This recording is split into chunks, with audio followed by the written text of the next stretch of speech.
Public opinion can make or break careers today, but imagine facing opposition so intense that people literally want to kill you for speaking truth.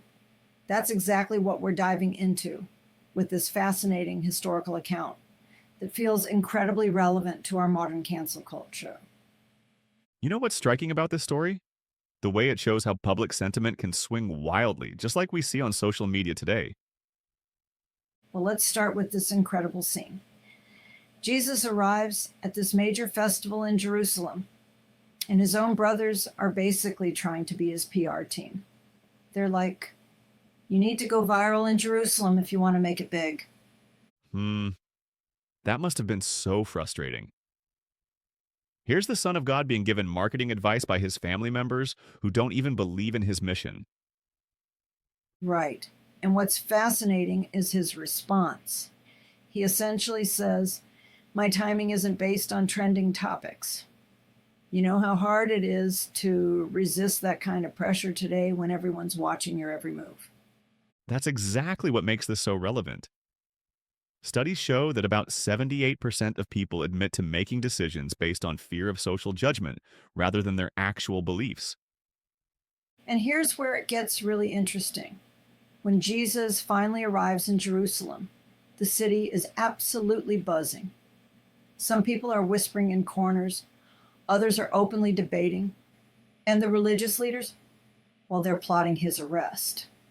The dynamics must have been electric, like when you see a controversial post going viral and everyone's taking sides. But here's the wild part.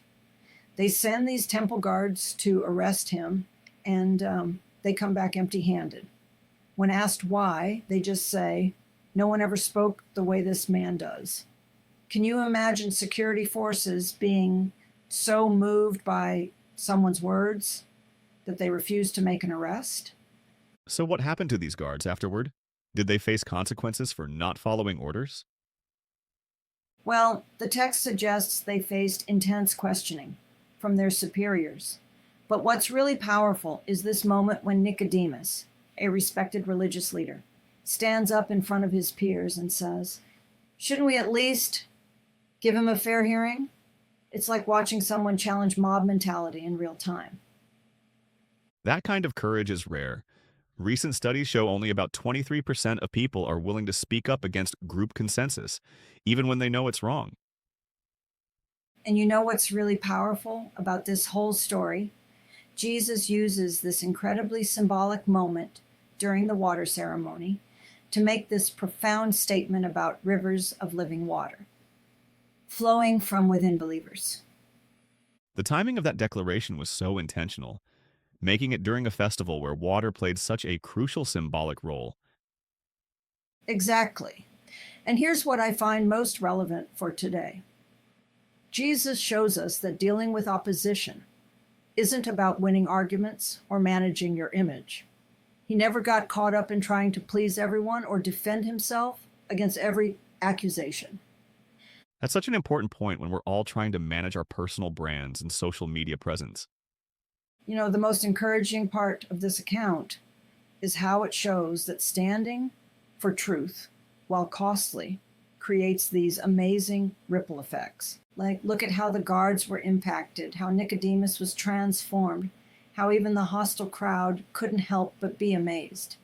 Well, that reminds me of modern whistleblowers who face enormous pressure, but often inspire others to speak up too.